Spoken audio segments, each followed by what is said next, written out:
Hi friends, நம்ம இன்னைக்கு விறகடுப்பில் கோதுமை களியும் தக்காளி கடைசலும் செய்ய போகிறோம். வாங்க எப்படி செய்யறதுன்னு வீடியோக்குள்ளே போய் பார்த்துடலாம். விறகடுப்பை பற்ற வச்சுக்கலாம்.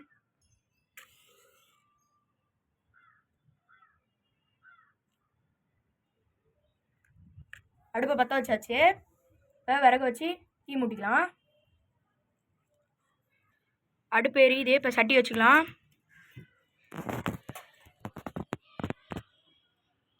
சட்டி காஞ்சிருச்சு. எண்ணெய் ஊற்றிக்கலாம்.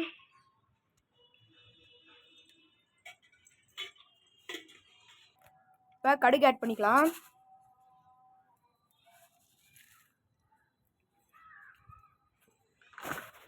கடுகு நல்லா பொரியட்டும்.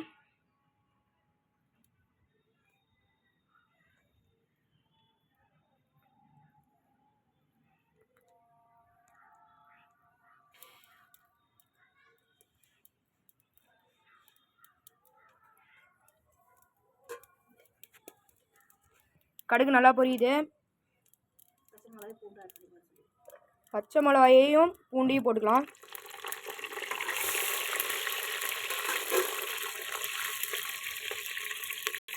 இது கொஞ்சம் ஒரு நிறத்துக்கு மாறும். அந்த நிறம் மாறுற வரையும் நம்ம நல்லா வதக்கிக்கலாம்.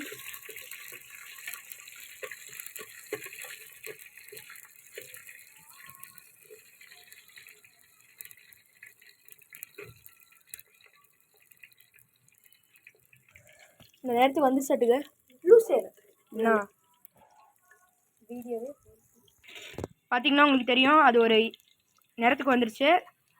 இப்போ சின்ன வெங்காயம் ஆட் பண்ணிக்கலாம்.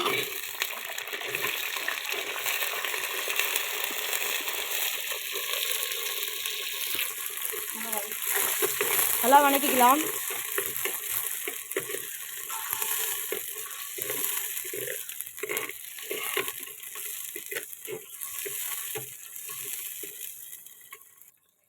நல்லா வதக்கிக்கலாம். இது நல்லா வதக்கணுன்னே நம்ம தக்காளி ஆட் பண்ணிக்கலாம்.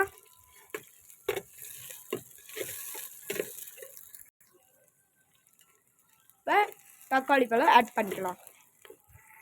வெங்காயம் நல்லா வதங்கிடுச்சு. இப்போ தக்காளி பழம் ஆட் பண்ணிக்கலாம்.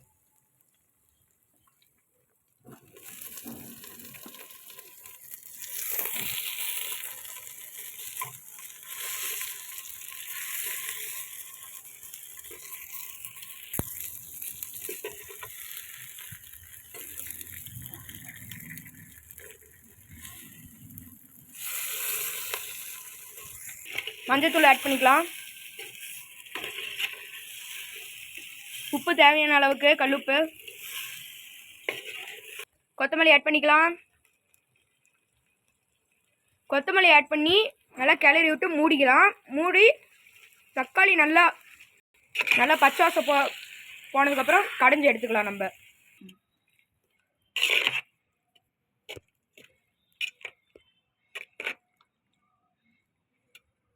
மூடிடலாம். பதங்கிட்டு இருக்கு. உங்களுக்கு பார்த்தா தெரியும்.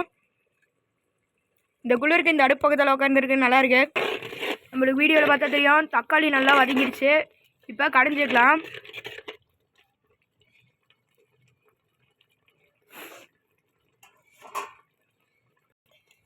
கடையிறாங்க பார்த்தா உங்களுக்கு தெரியும்.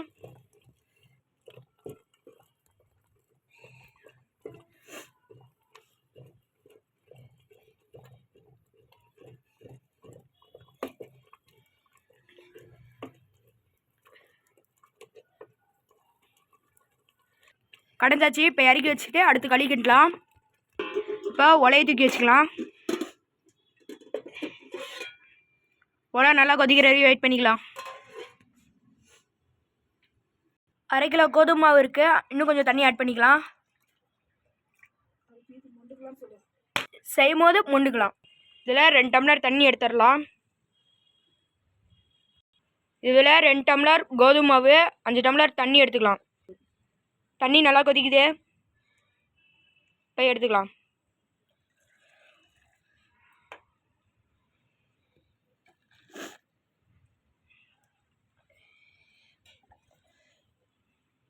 இந்த தண்ணியில் கல்லுப்பு சேர்த்துக்கலாம். கல்லுப்பு ஏன் சேர்க்குறோன்னா மாவு கட்டி கட்டக்கூடாதுன்னு இந்த கல்லுப்பு சேர்க்குறோம். இப்போ சேர்த்துக்கலாம்.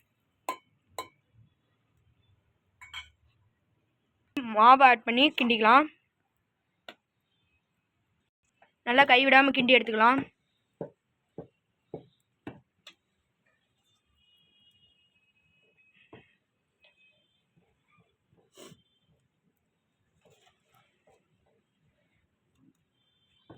நல்லா கைவிடாமல் கிண்டி எடுத்துக்கலாம்.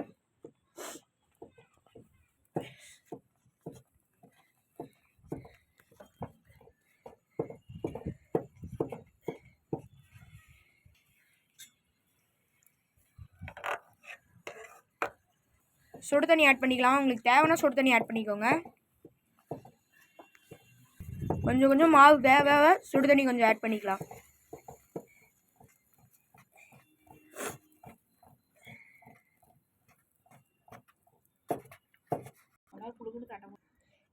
களி நல்லா கொஞ்சம் வெந்துருச்சு. பார்த்தீங்கன்னா களி நல்லா வந்துச்சு. கையில் விட்டுட்டு பாருங்கள். இது கொஞ்சம் நாள் மூடி வைக்கலாம். கொஞ்சம் நாள் புழுங்கட்டும். அப்போ சாப்பிட்டு பார்த்துடலாம். களி நல்லா வந்துருச்சு. இப்போ சாப்பிட்டு பார்த்துடலாம்.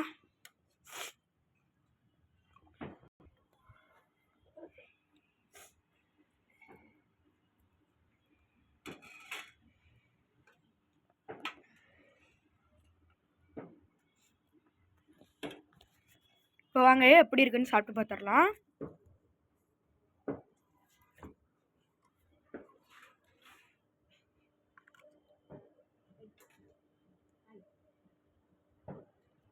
வாங்க இப்போ சாப்பிட்லாம் எப்படி இருக்குன்னு.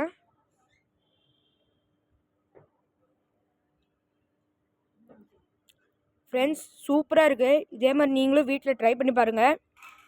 மறக்காமல் எப்படி இருக்குன்னு கமெண்ட் சொல்லுங்கள். லைக் பண்ணுங்கள், ஷேர் பண்ணுங்கள், சப்ஸ்கிரைப் பண்ணுங்கள்.